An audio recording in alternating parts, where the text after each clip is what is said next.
São Francisco é salvação na crise de água e energia. Rio, que antes era socorrido pelo Sistema Interligado Nacional, agora é um dos principais aliados contra o racionamento no país.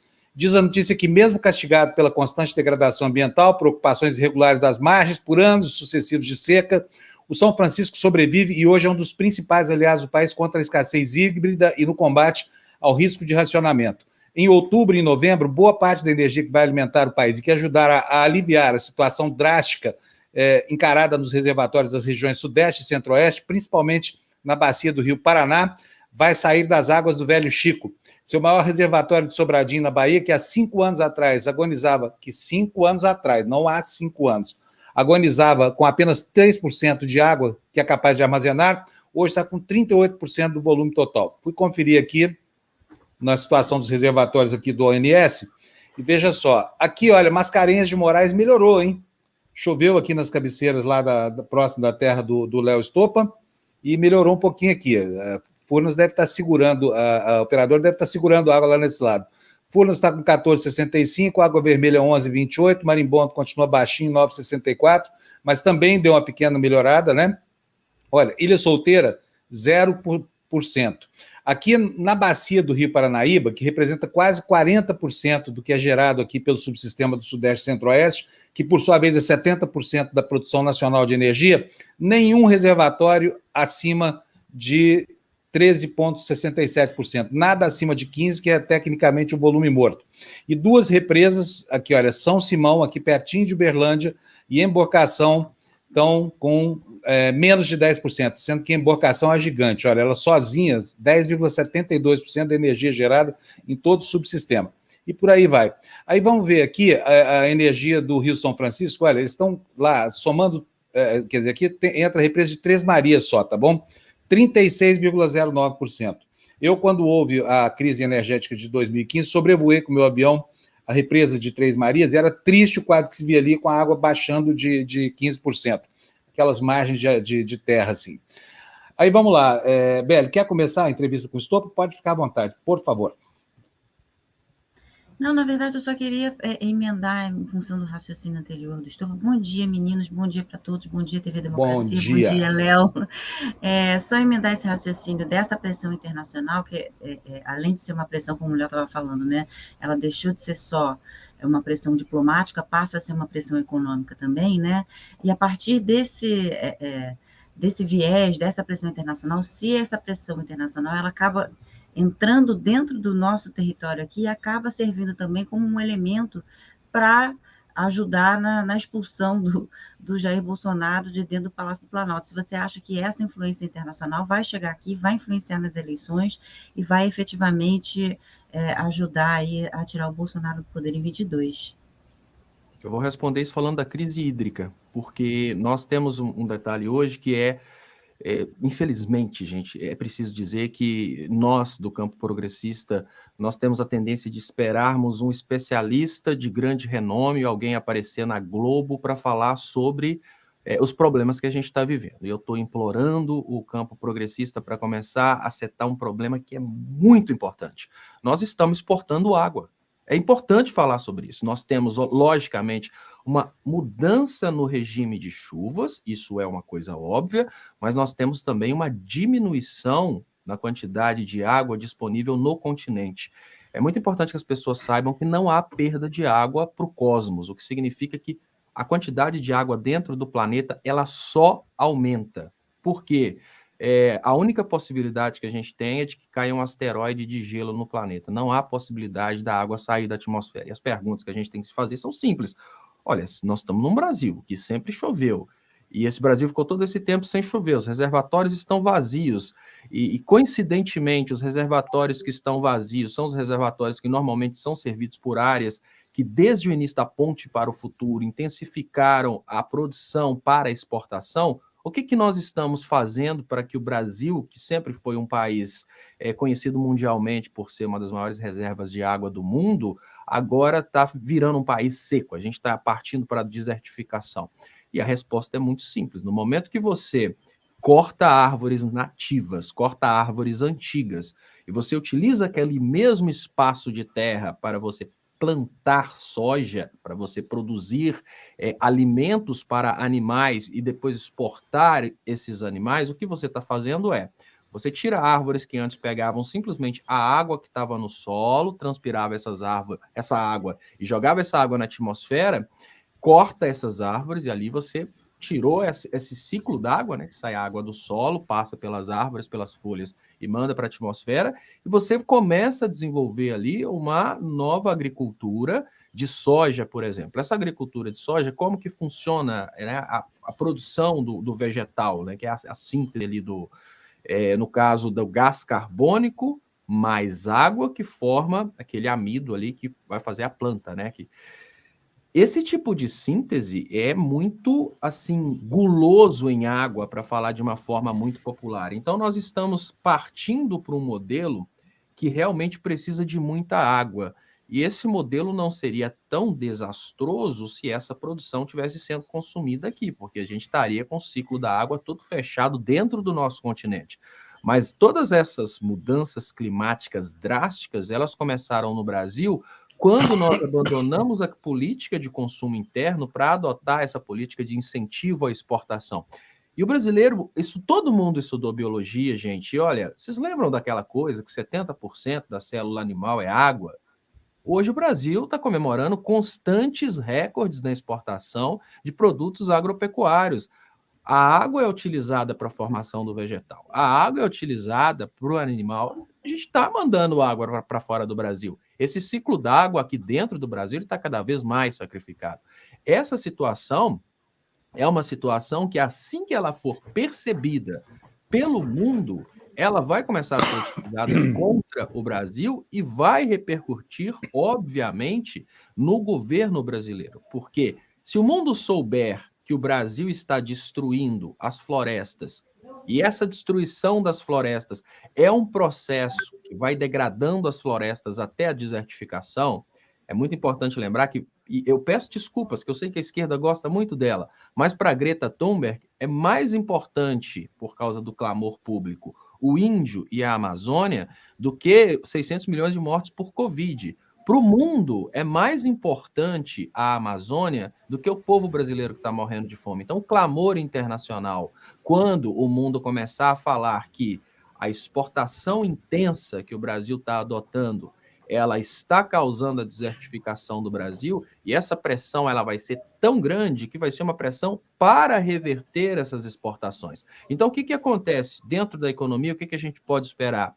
A gente está tendo uma corrida que não é uma corrida armamentista, uma corrida de destruição do meio ambiente, mas a gente está tendo uma corrida que através do Dia do Fogo, através da grilagem em tempo recorde de terras que são demarcadas, não são dos índios, são demarcadas para preservação ambiental e são utilizadas por índios.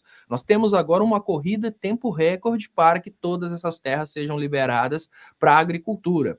Num segundo momento, essa liberação de terras para a agricultura vai impactar no ciclo de água no Brasil. Quando o mundo começar a falar sobre isso, a tendência natural você vai comprar esse produto, por causa desse produto, a Amazônia está acabando. E olha, a Amazônia é mais conhecida que o Brasil. O Brasil tem duas coisas, o Brasil tem o futebol e a Amazônia. Nós estamos comprando um produto que vai acabar com uma dessas coisas. Então, pela preservação da Amazônia, pela preservação do macaquinho que ao redor do mundo é o único habitante do Brasil, pela preservação do meio ambiente mundial, que falam que a Amazônia é o pulmão do mundo, né? Apesar de que, ao contrário, a floresta antiga ela não faz essa síntese e liberação de oxigênio como as florestas novas, mas é melhor que falem assim, porque isso acaba nos protegendo. Por causa disso, a gente vai ter um impacto que vai acabar dando uma chibatada nos agropecuaristas que hoje não entendem de economia e eles pensam de forma microeconômica e eles acham que, em nome do dólar alto, da mão de obra brasileira baixa, vale apoiar o governo Bolsonaro. Se puxam o tapete desses pecuaristas com o simples embargo do produto brasileiro, esses pecuaristas começam a ser vítimas de entrepostos. Olha, você não vende mais a soja, porque ninguém compra a soja brasileira. Você tem que vender para o entreposto dos Estados Unidos, que vai passar a vender como se fosse soja americana. Aí o preço desaba. Esse cara começa a viver o que, infelizmente, alguns agricultores da própria Inglaterra estão vivendo, que é trabalhar e produzir abaixo do custo para não perder o que tem, para manter o custo de produção no sonho de resgatar o lucro no futuro. Isso nunca vai acontecer, porque isso é um ciclo, esse é o ciclo Monsanto. É o padrão Monsanto de apropriação de terras em espaços de países subdesenvolvidos. No primeiro momento, eles trazem a promessa da prosperidade através das monoculturas. No segundo momento, eles se aproveitam do desastre causado pela desertificação da monocultura e pela fome da monocultura para eles mesmos, que causaram isso, usarem isso contra esses produtores. Então, eles conseguem continuar vendendo as sementes e comprar a produção por preços baixíssimos, porque os produtores são embargados, não conseguem vender diretamente no mercado internacional, precisam passar por entrepostos. Quando isso acontece, obviamente, os produtores já não têm mais aquele incentivo para continuar colocando caminhão na frente do STF, ou então subsidiando viagem de manifestantes que nunca ouviram falar em política para ficarem batendo palma para o Bolsonaro. Então, isso afeta, obviamente, o governo. Só que o detalhe é, Bolsonaro está numa corrida contra o tempo para fugir da cadeia.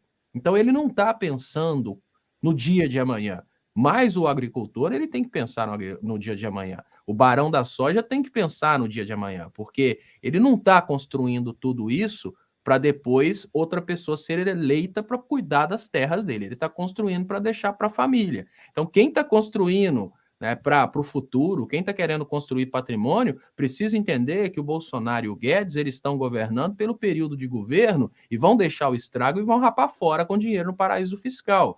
Quem está no Brasil sonhando que está construindo uma estrutura de fazendas para ter prosperidade para o resto da vida, através do alto desemprego, do alto dólar e da exploração da mão de obra escrava, precisa entender que não é a longo prazo. Agora podemos dizer que a curto prazo a gente vai começar a sofrer esses embargos e o preço da soja vai para o limiar do preço de custo, ou seja, o lucro vai acabar. Isso é natural e é o que acontece com todos os países que entram nessa revolução verde da Monsanto que o Brasil está passando agora.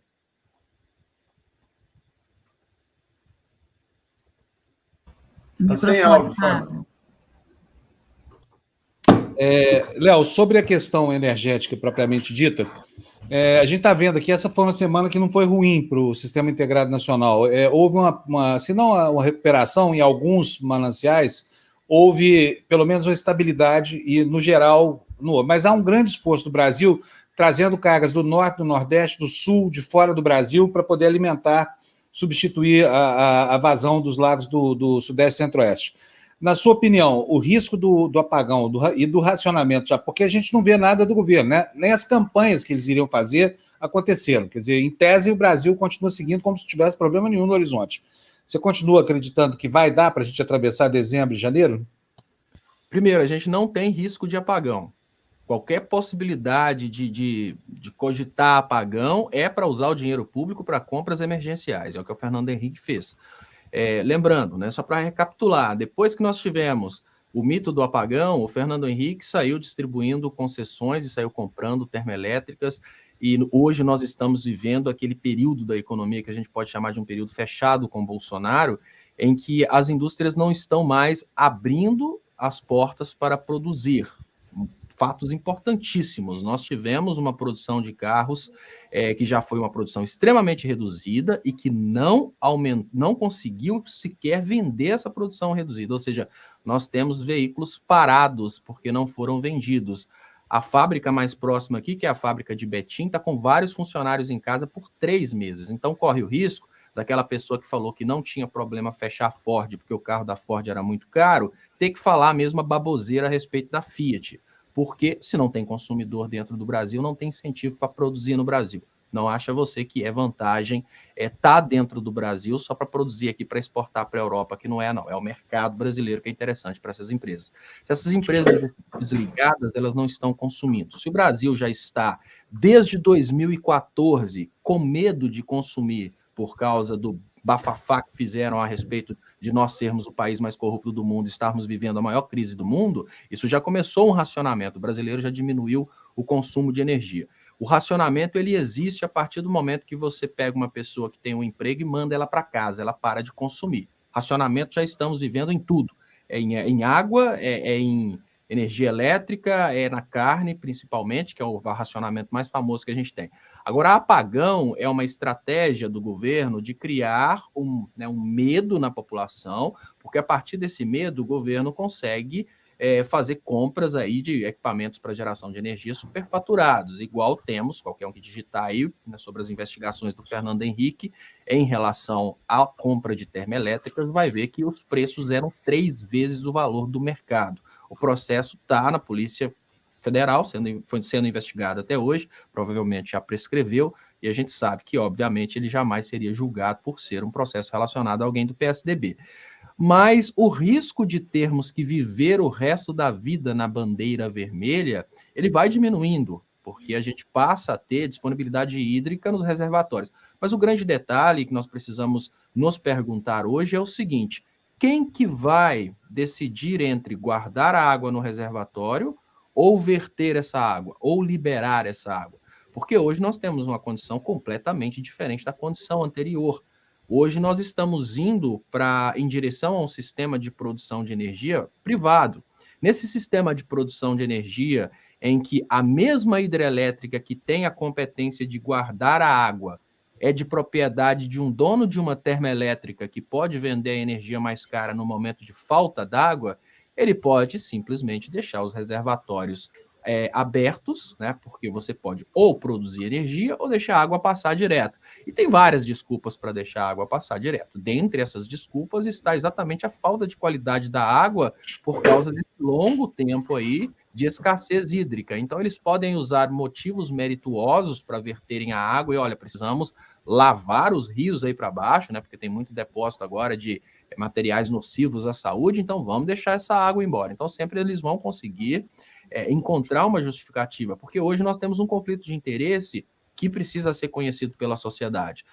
Nós estamos vivendo uma situação em que o setor privado está agora com as condições de comprar o sistema de geração de energia praticamente em todo o Brasil, nesse processo de privatização de absolutamente tudo, e o setor privado que compra as hidrelétricas, ele tem muito mais interesse no reservatório vazio para ele vender a energia 400 vezes mais cara numa geração termoelétrica do que o reservatório cheio e a termoelétrica dele parada. Então, nós temos esses dois detalhes agora para levarmos em conta. Olha, a chuva é uma coisa muito boa, ela está voltando. O detalhe é, a água será usada para os brasileiros hoje, que o sistema está sendo privatizado, como ela era utilizada antes, quando o sistema era público, e, por exemplo, o sistema Eletrobras produzia a energia mais barata do Brasil, são reflexões que a gente precisa fazer. Mas, com certeza, esse alívio dessas chuvas, inclusive aqui na região, como você mostrou, né, a gente já começa a ver água dentro do rio. Isso é uma alegria muito grande. Esse alívio, o primeiro momento de chuvas é exatamente esse momento para descarregar esse material que ficou acumulado pela falta de chuvas.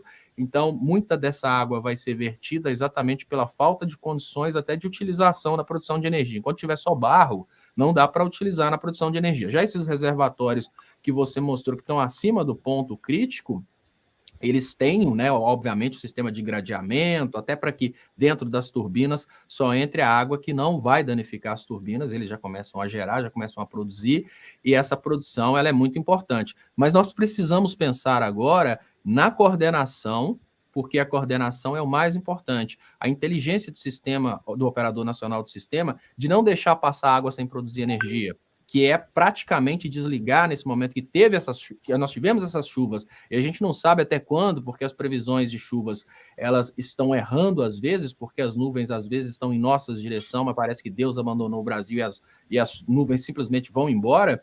O que nós precisamos agora é, olha, não vamos inventar a história de ficar vertendo água, não vamos aceitar desculpas, vamos vigiar de perto, porque toda água que passar por uma geradora, ela tem que gerar energia. No momento que ela gera energia, com o sistema interligado nacional, ela motiva o desligamento de várias geradoras, principalmente as geradoras rápidas, como as geradoras a gás. Então, temos essa água passando, já desliga tudo, porque temos condições de não verter, de gerar energia. Mas antes das chuvas é preciso pensar em quem controla os reservatórios. Nós temos um problema muito mais político do que um problema de crise hídrica. O problema nosso está na administração. Se não tivéssemos tido, durante todo esse tempo, essa perseguição, nós teríamos hoje, lembrando que a Dilma tentou construir, junto com Belo Monte, várias usinas hidrelétricas para aproveitar o percurso da água, várias usinas hidrelétricas,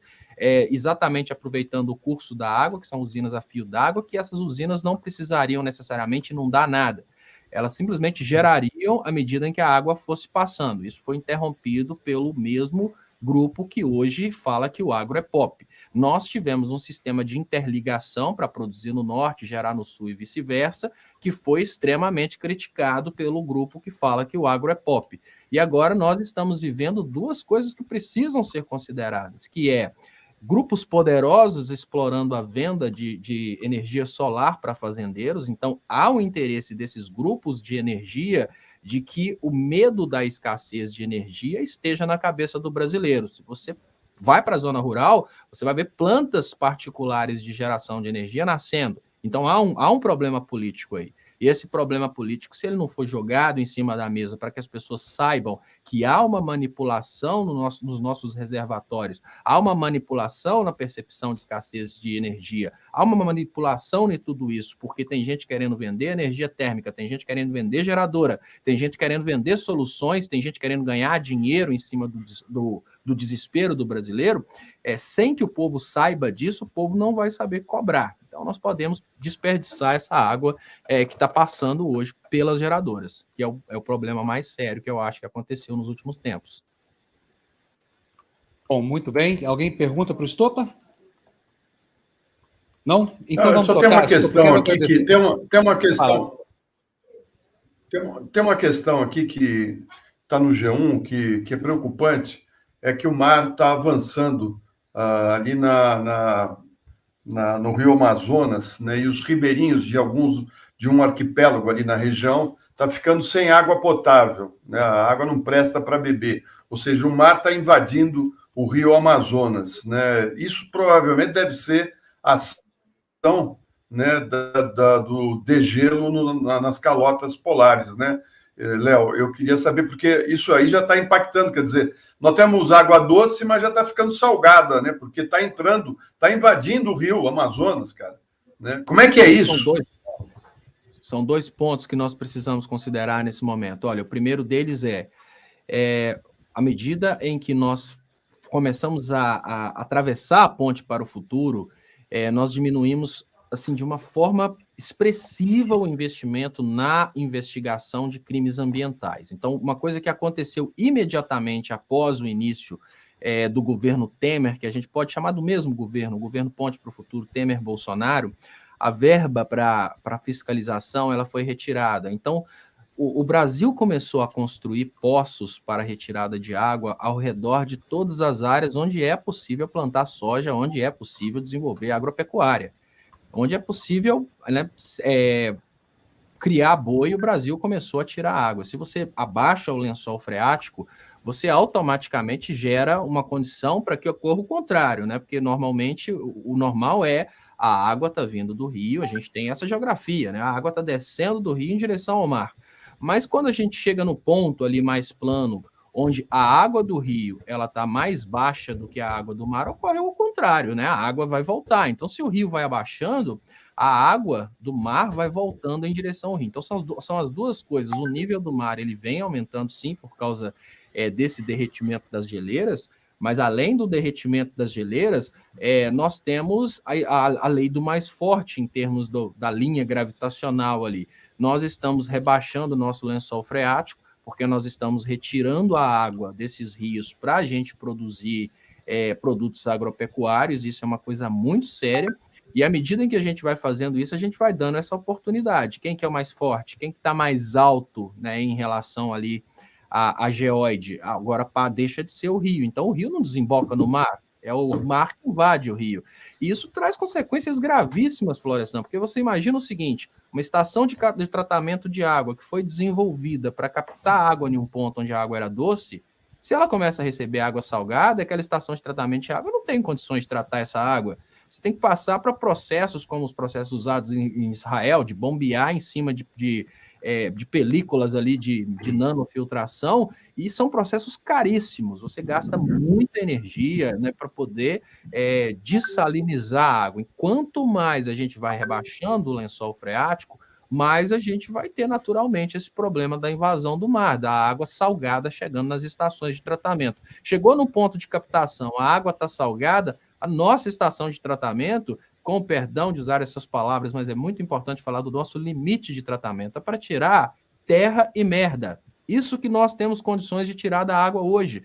Nós somos extremamente incapazes de purificar a água contra agrotóxicos, metais pesados. É só para tratar mesmo a cor da água e depois matar micro-organismos com produtos químicos. Coisa muito simples que, infelizmente, agora com essa invasão da água salgada, as estações de tratamento elas precisam ser desligadas, porque elas não vão tratar água salgada e entregar água salgada para as pessoas, e a gente começa a viver uma crise hídrica bem semelhante à crise de fornecimento de energia no Amapá, que é um apagão da água no local que é atendido por aquela estação de tratamento, que ela não está em condições de dessalinizar a água. Então, você falou um ponto muito importante.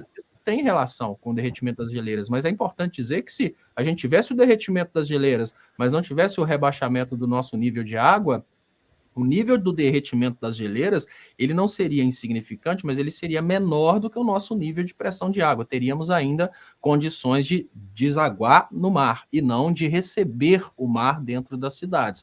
A gente está invertendo as coisas e, infelizmente, isso não é uma coisa que vai ser exclusiva desse rio, não. Isso é uma coisa que vai acontecer em todos os locais onde o lençol freático estiver abaixando a ponto de dar essa capilaridade aí para perder a capilaridade da água doce e dar essa condição aí de capilaridade de água salgada. É uma coisa bem, bem séria.